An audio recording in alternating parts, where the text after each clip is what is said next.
બાપ રે, તને તો તાવ છે? એક મિનિટ. હા મમ્મી ક્યાં જાય છે? બેસ ને. તારું કપાળ તો જો, તાવડીની જેમ તપે છે. તાવ તો માપવો પડશે ને. મમ્મી કઈ નથી થયું મને. ગરમ પાણીથી નાઈ લઈશ ને એટલે બધું ઠીક થઈ જશે. અને હા મમ્મી, એક કપ ચા બનાવી આપ ને, એટલે પીને દુકાને પહોંચતી થાવ. જરાય નહીં. આવી હાલતમાં ક્યાંય જવાની જરૂર નથી, સમજી? એકવાર કહી દીધું ને એટલે કહી દીધું, બસ. પણ મમ્મી. કહ્યું ને ચૂપ. તારી મમ્મીની વાત નહીં માને?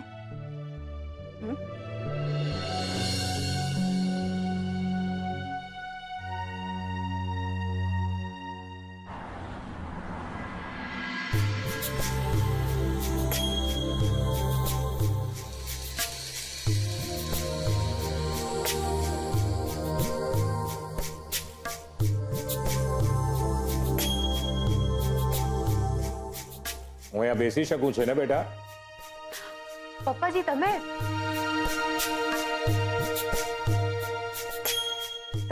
અહીં શું કામ બેસો છો? ત્યાં બેસો ને પ્લીઝ. અરે ના બેટા ના, એ તારી ખુરશી છે અને એ ખુરશી પર બેસવાનો મને કોઈ અધિકાર નથી.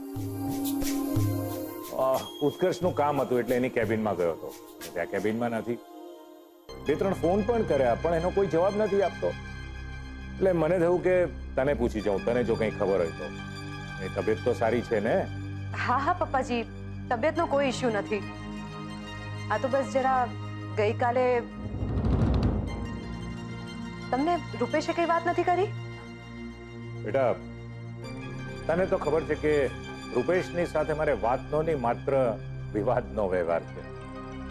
એટલે તું જો કહી શકતી તો સારું છે. બાકી તને જો કહેવા યોગ્ય ન લાગતી હોય વાત તો ઇટ્સ ઓકે. હા, કારણ કે મારે તો જેવો રૂપેશ એવો ઉત્કર્ષ. ઓકે પપ્પાજી એક મિનિટ, હું તમને માંડીને વાત કરું.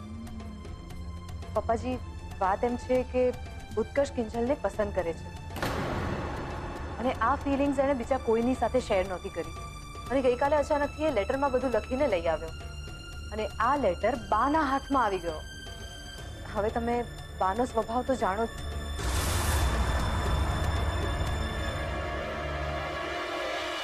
મારી તાપી નગરની રાણી, તને મારા મનની ઠકરાણી બનવું ગમશે?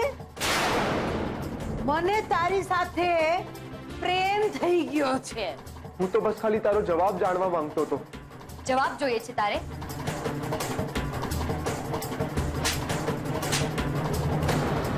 મેં અને રૂપેશે ઉત્કર્ષને બહુ સમજાવવાનો પ્રયત્ન કર્યો પણ લાગે છે અત્યારે ઉત્કર્ષ બિલકુલ સમજવાના કે કંઈ સાંભળવાના મૂડમાં જ નથી. પપ્પાજી તમે આ બાબતે કોઈ હેલ્પ ના કરી શકો? કરી શકું ને, ચોક્કસ કરી શકું. પણ બેટા મને લાગે છે કે અત્યારે હું જો કંઈ પણ કરવા જઈશ ને તો વાતનું વતેસર થવાનો વધારે ચાન્સ છે. એના કરતા બેટર છે કે ઉત્કર્ષ પોતે પોતાની મેળે જ આમાંથી બહાર નીકળવાનો પ્રયત્ન કરે. બાકી તું કિંજલને સંભાળ. કિંજલ બિચારીને બહુ મોટો આઘાત લાગ્યો છે નહીં આ આટલો સારો દોસ્ત ગુમાવવાનો. હવે તમને શું કહું પપ્પાજી, ઘરે બધા બહુ અપસેટ છે અને પપ્પાએ બાની સાથે ઝઘડો પણ કરી નાખ્યો. સરસ, ખૂબ સરસ. આ તૂટેલી મૈત્રી તારા અને રૂપેશના લગ્ન તોડવા માટે મને આશીર્વાદ જેવી સાબિત થવાની છે સેજલ, આશીર્વાદ જેવી.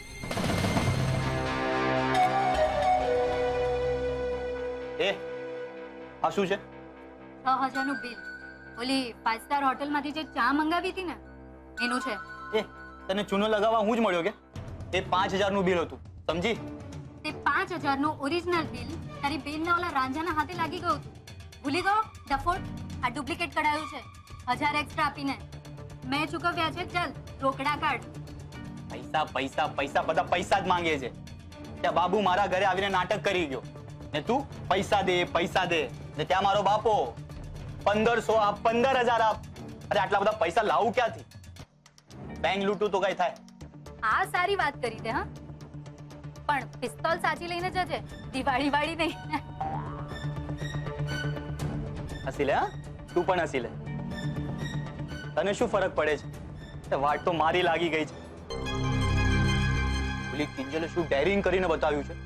બધાની સામે ઓલો ઉત્કર્ષને લાફો મારી દીધો. બોલ. શું શું કહ્યું? હીરે ના રાંઝાને લાફો મારી દીધો? હા, ઓલો રાંઝા લવ લેટર લઈને આવેલો અને લેટર બાના હાથમાં આવી ગયો ને બા થોડી પછી છોડે. હા, આખરે છે તો એ લાઉડ સ્પીકર જ ને, પરાડ્યો છે મોટેથી. પણ પછી શું થયું? ઈલું ઈલું કન્ફર્મ થયું કે નહીં? ક્યાંથી? બાને એમ કિંજલ ગમે એટલા બહાના કરીને છે ને આ કાગળ ખોટો છે એમ સાબિત કરી દેશે અને બચાવી લેશે એના રાંઝાને. પણ ના, ઓલી કિંજલે તો બધાની સામે લાફો મારી દીધો ને કહી દીધું ગેટ આઉટ. શું વાત કરે છે? હિંમત છે હા બસ છોકરીમાં. અરે એની હિંમતને કારણે તો મારી વાટ લાગી છે યાર. ખુશ્બુ, ઓલી કિંજલ નામની બલાનું તું કંઈક કર, કંઈક કર ખુશ્બુ, કંઈક કર. હવે આનું શું કરવું મને કઈ સમજાતું નથી. એ ભાઈ ઉત્કર્ષ, ચાલ ચાલ ઉભો થા, આપણે જવાના. ક્યાં શું? આખી જિંદગી આ રૂમમાં ભરાઈ રહેવાનો વિચાર છે તારો? નહીં ને? ચાલ સેજલે મળવા જવાના. અરે ત્યાં કંઈક ને કંઈક પ્લાન કરી લઈશું કે તારી અને કિંજલની વચ્ચે પેચઅપ કેવી રીતે કરું. ચાલ ઉભો થા. અરે કર્ષ, મારી વાત તો સાંભળ ભાઈ. મને ખબર છે કે તારી અંદરનો મેલ ઈગો હર્ટ થયો છે ને ઉપરથી પપ્પાએ બળતામાં ઘી ઉમેર્યું છે એની હેસિયત ને તારી લાયકાત કહીને. પણ એક વાત યાદ રાખજે, મારા પપ્પા એમની લાઈફમાં પ્રેમને ક્યારેય પણ સપોર્ટ નહીં કરે. શું કહે છે? એક જ કપમાંથી આપણે બે ચા પીએ? જાને હવે. અરે શું જાણે હવે? રૂપેશ, સાહેબ, આ પૈસા સાકર, દૂધ અને ચાની ભૂકી પછી જે પૈસા બચેલા છે ને એ છે. અને સાહેબ, આ રસીદ, લાઇટનું બિલ પણ ભરાઈ ગયું છે. ગુલાબ, કિંજલબેન, તમે અહીંયા શું કરી રહ્યા છો? તમને ડોક્ટરે આરામ કરવાનું કહ્યું છે ને? હા બાપા હા, પણ આ તો તારો અવાજ સાંભળ્યો ને તો એમ થયું કે લાવ ને જઈને પૂછી આવું કે સ્પોર્ટ્સ ક્લબનું કેમ ચાલે છે. એ બધું બરાબર ચાલે છે. તમે ઉપર જઈને આરામ કરો, નહીતર અમે તમને નથી ઓળખતા. પપ્પા જોયા આ મોટા સાહેબના રોબ? મને ધમકી આપી રહ્યો છે, એ પણ તમારી સામે. હા,